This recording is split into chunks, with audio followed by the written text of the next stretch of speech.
Thank you for inviting and for the introduction to me.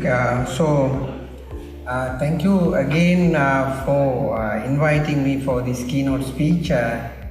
It's a pleasure really to share what we are doing here in this small island to make the planet cool. That what is the greatest challenge that we are facing nowadays, this era.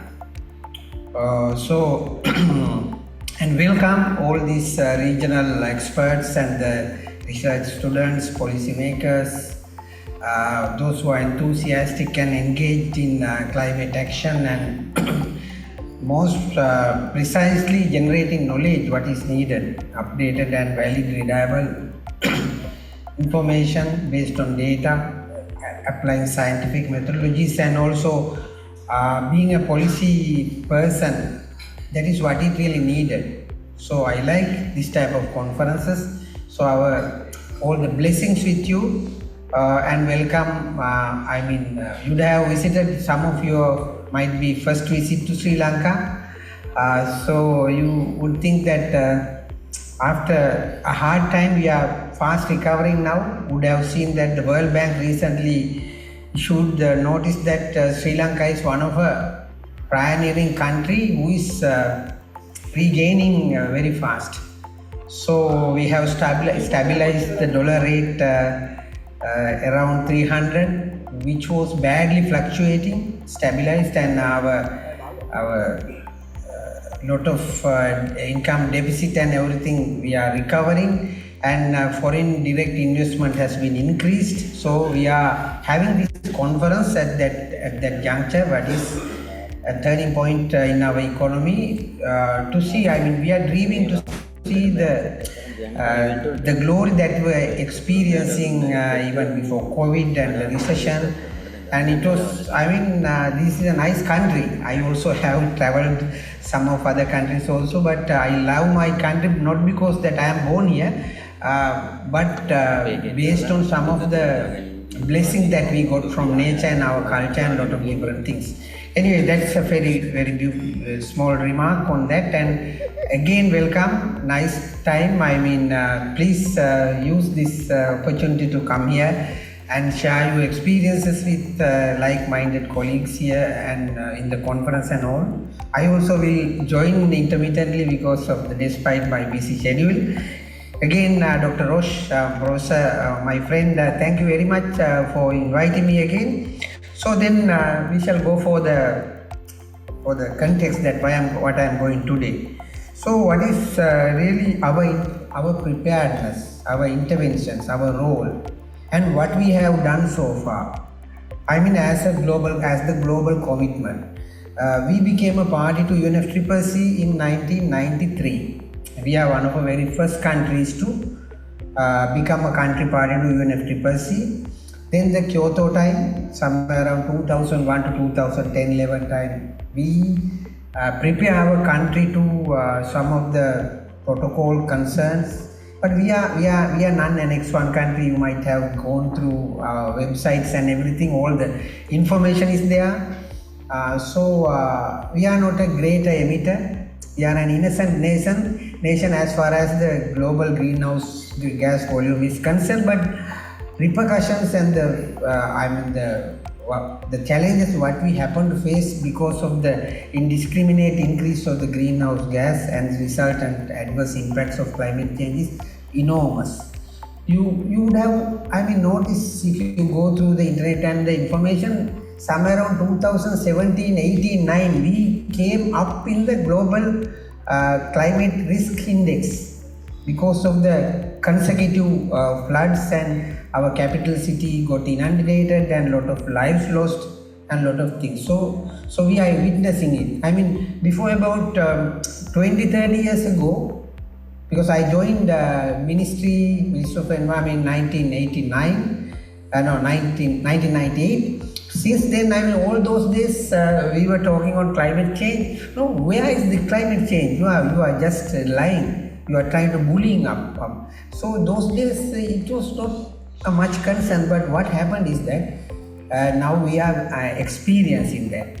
the bad impacts of it. So that is the thing. So being the national focal point to the UNFCCC, the Kyoto Protocol, and we signed and became a party to Paris Agreement in April 2016. So we are working and we are implementing our national commitments, preparing our policies, action plans, and all the coordination with the other stakeholders and the private sector communities to provide the global goal on adaptation, mitigation, and to keep the global temperatures under our control, under human control. Our collective action should be focused to reduce greenhouse gas emissions and at the same time to enhance the low carbon living and enhance the resilience of the vulnerable communities, enhance the adaptability of the economic sectors to not affected and keep the economy sustaining. So likewise, so our major thing is that we prepared our first NDCs in 2016 and revised in 2021-22 time. We have updated it last year and we submitted to the UNFCCC greenhouse gas inventory last 25th. So now it is available, you can see it. It is a comprehensive document. So our nationally determined contributions entail 6 mitigation sectors, 9 adaptation sectors, and the loss and damage sector. Those all overarching concerns, the focus areas were identified. So that is well there. So we are working. You know, in NDC 2.0, our global greenhouse gas reduction, anticipated reduction, the targets from conditional and unconditional targets were altogether 14.5%, right? So, but now we have enhanced it to 20%. We have a lot of ambitious goals. We have pledged to become a carbon neutral country, net zero country by 2050. Our net zero targets and the strategy and the roadmap is there. So we are working for that. That is our long-term, low-emission development strategy. And our NDCs targets, short and medium-term targets. And so we have enhanced our adaptation targets and we made our mitigation targets more ambitious. So we are expecting 20 plus greenhouse gas reduction when compared to the business as usual scenario. Data also available compared to the 2021 we can tell. So lot of different, we are just telling that we are going to reduce greenhouse gas emissions that way, but we are preparing. So that is our preparedness national focal point, our sectoral stakeholders, different ministries, Ministry of Industries, Ministry of Energy, Ministry of Agriculture, Department of Agriculture, livestock sector, tourism, all we are preparing to that goal to reduce greenhouse gas emissions. Mitigation sectors, 6 mitigation sectors that is available in the web. Please go through it. And we won't, it is a public or it's a global document, you know, it is there in that, and we like your comments sometimes to see, if you can learn something from us. Really, we are one of the pioneering countries in this region.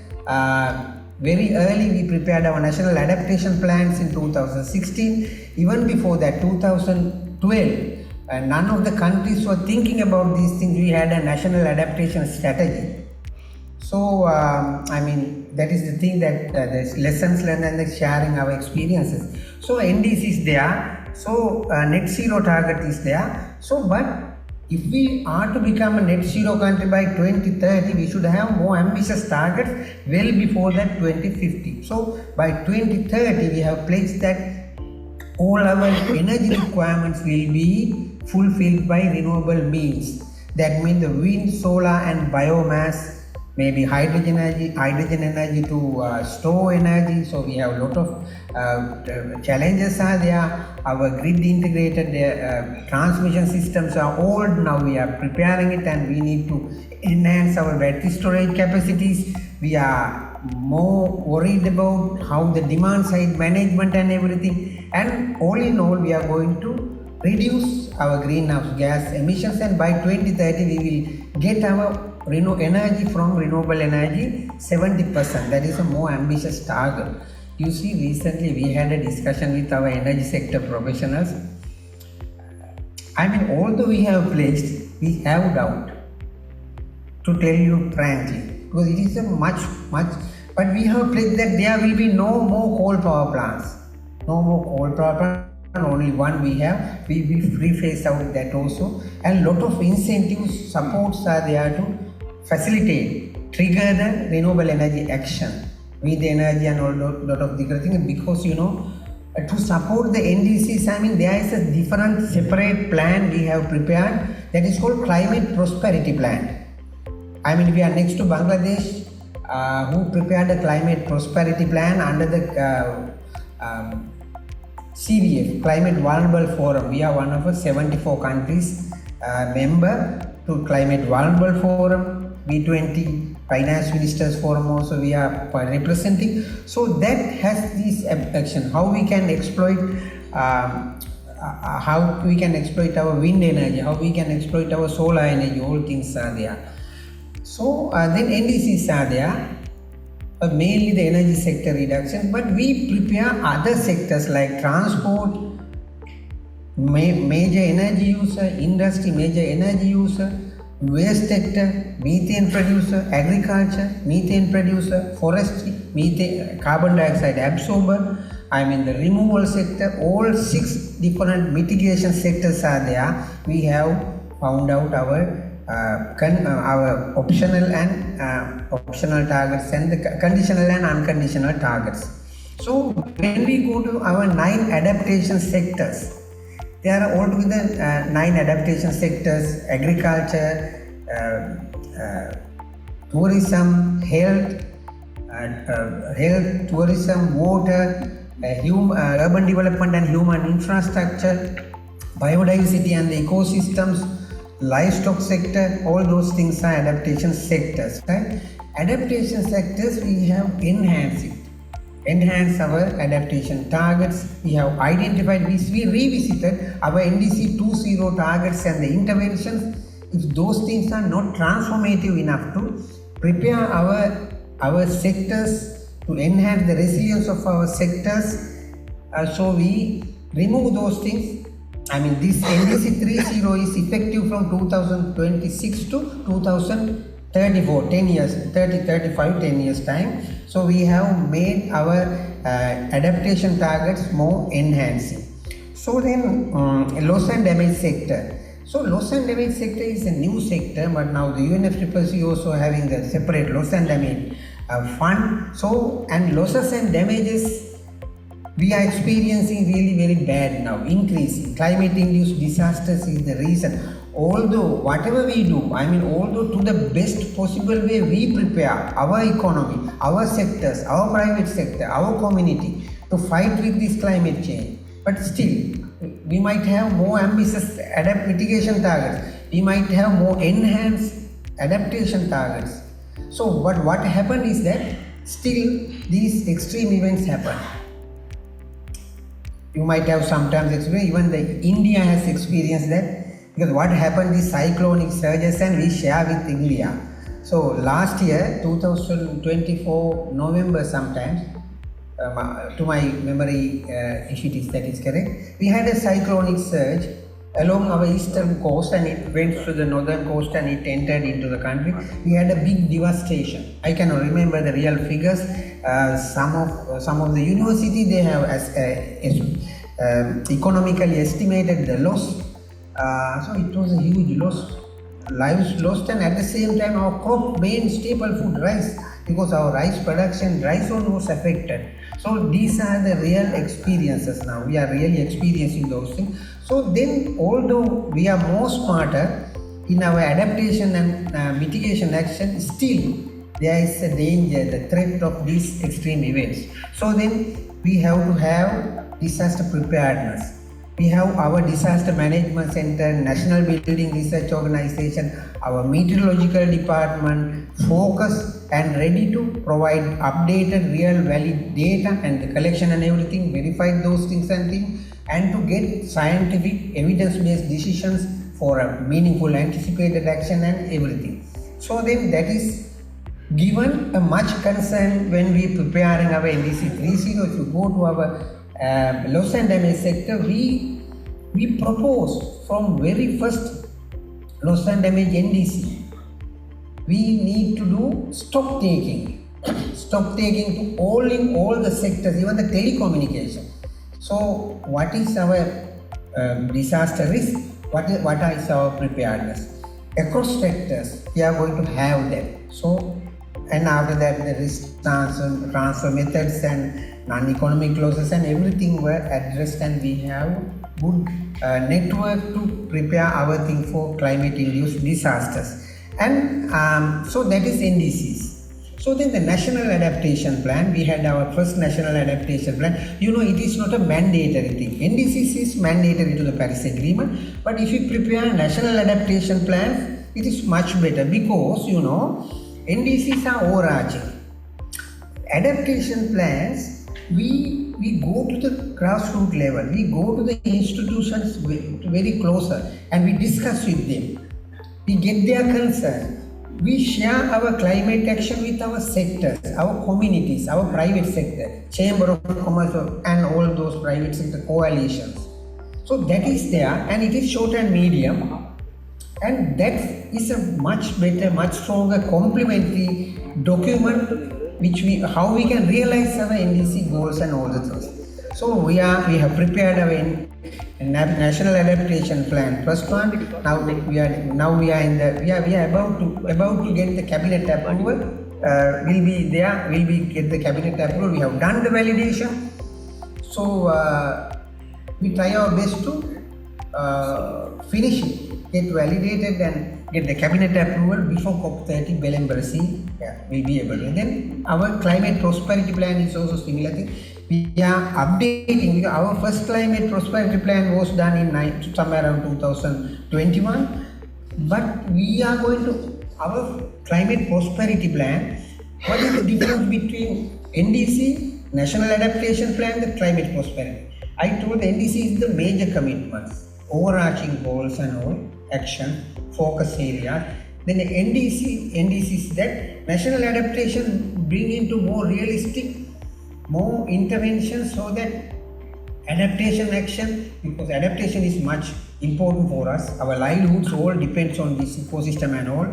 So then much realistic, more materialistic way. Then the climate prosperity plan, once we come to climate prosperity plan, it has a macroeconomic analysis, a thorough macroeconomic analysis, because once we identify our climate action, we should find out more focus, flagship or keystone projects which are bankable.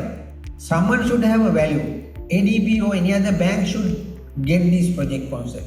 So if you go to our climate prosperity plan, it has more ambitious flagship projects that how we are going to achieve our NDC targets. So nowadays, what happened is that our first climate prosperity plan we prepared focusing on more into mitigation sectors, but now we are going to update it into by incorporating adaptation sectors also, and more adaptation projects are there. So likewise, these are our major concerns. Apart from that, parallel to the National Adaptation Plan, you might think by the 13th amendment of our constitution, there are 9 provinces in our country. North East, Northwestern, North Central, likewise South Western, likewise we have 9 different provinces.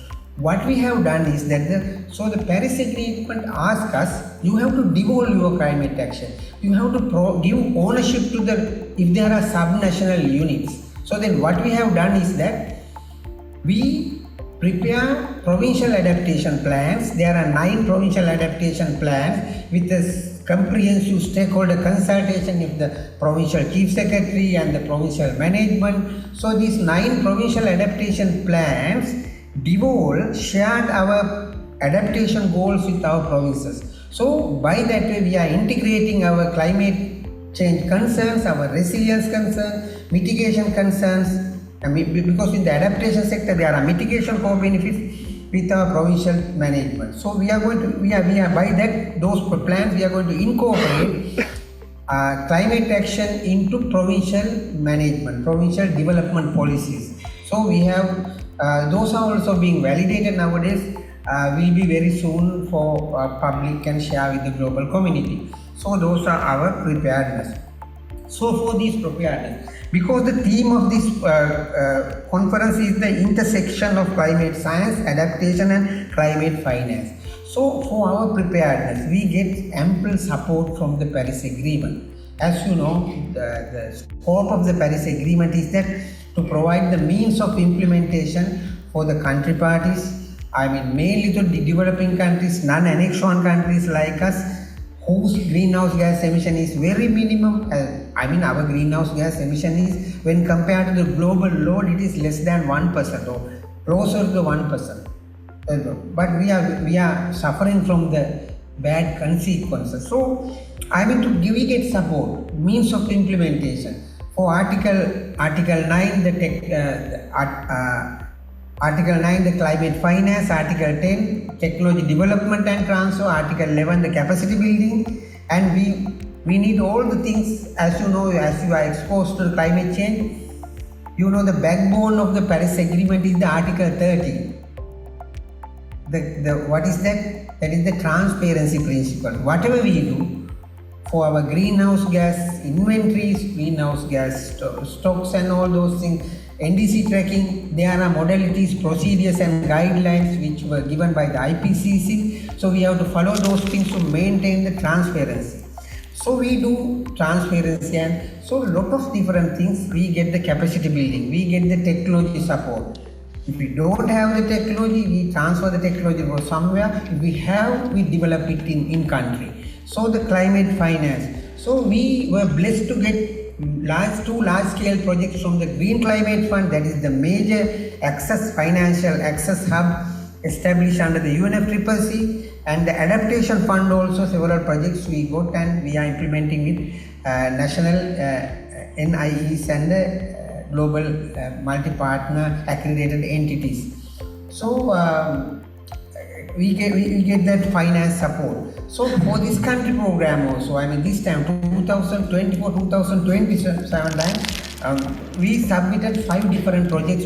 We prepared the fisheries sector resilience enhancement project, solar roofing project, and there is a Callan River is the river that flowing started from our central mountains and it flows and it goes to the river closer to Colombo, and Callan River is the major source of water to Colombo and the municipalities along the coastline.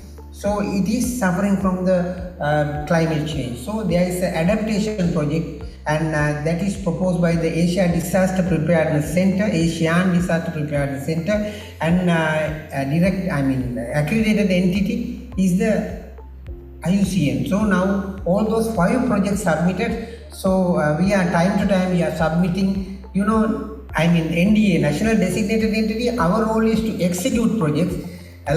See these projects are aligned with our national priorities, action plans and the policies, and then we offer the no objection letter and we see all the things. So then greenhouse and the Green Climate Fund, we get the support, Adaptation Fund, because nowadays we are implementing adaptation for resilience project, Adapt4R project. It is a regional project. We share the project activities with India, 3 provinces of India and 6 districts of Sri Lanka. We directly implement those projects with the support from the Adaptation Fund. So the World Food Program is the implementing agency, so we are executing it. So that project, it is a very interesting project. So that concerns about the last mile climate services information, because that is identified because of the vulnerable communities. We are going to co-produce what the data and information available in the meteorology department to be appropriate into the local context and the people's rural people's way of thinking and all. So we are going to provide agromet and hydromet information to the needy people to enhance their livelihoods and secure livelihood from the vulnerability. So that is another project. So other means of implementation, capacity building, lot of different capacity building. Finally, let me, so these are there, and so NDCs, to monitor NDCs, we have sectoral monitoring, planning and monitoring committees for each thing, and we yearly meet those things and we see the progress, because NDCs and national adaptation plans, climate prosperity plan, that was prepared extensive consultation with our stakeholders, private sector, communities, and even with the vulnerable communities like IPLC and the women and girls and handicapped.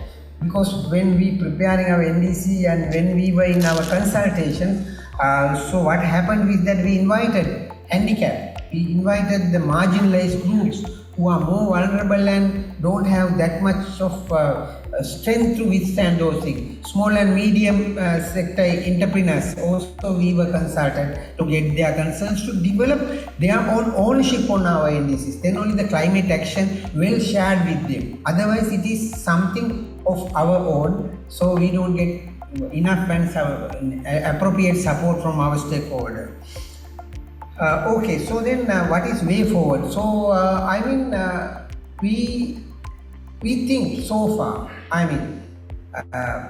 we need to improve our implementation. That is what is needed. All the policy level blueprints, all the things are there, but we need to enhance our capacities. So in that sense, this type of regional conferences to provide, enhance the science behind it, the climate science, adaptation and climate finance. So focus on global south and inclusivity. Let me tell a small thing on my experience in global south-south collaboration. What happened recently in Ethiopia, the second climate week before COP happened. In African countries, there are more than 50 countries are there in the African Union. Africa is highly vulnerable, and their greenhouse gas emission in the African continent is less than 4%. You see, but they are vulnerable. There are a lot of poor countries there, right? So, major theme of this conference, the climate week, is that adaptation finance. Adaptation finance is the thing. So we are going to establish Sri Lanka Adaptation Fund. It will be merged with the Climate Fund. So we will have, we identified the necessity of it and with the modalities of operations and everything. And we want to strengthen our people, the private sector, get their contributions, and the communities, those who are vulnerable, to have with this the blessings of this adaptation fund and all those things. Right? We all the time, if we are writing proposals to the Green Climate Fund, Adaptation Fund, and looking forward to get their support, that is not sufficient. There are some other countries who are much worse than us. So then we have to develop in-country ability so that we should support other countries. We are in that path. So we need to collaborate with southern countries. The countries are in the developing cluster, and at the same time they are not much well off, and more vulnerabilities and the resilience need is very high. Greenhouse gas emissions are very low. So we have to share our experience and to support each other. So we are designing on that also, and some of the proposals are also online. So then let me conclude. Thank you very much again. It's really nice, but I'm sorry I cannot be with you for the whole day, but I will try my best to peep in intermittently, but my blessings with you, and this is a nice thing for the organizers and all. Thank you very much again. Wish you a nice deliberations, discussions, all things. Ultimately, good evidences, nice research findings to support us to get valid, nice decisions so can enhance our region more low carbon and more enhance the resilience and all things. Ultimately, we have to fight with this problem that has become a reality. Thank you very much.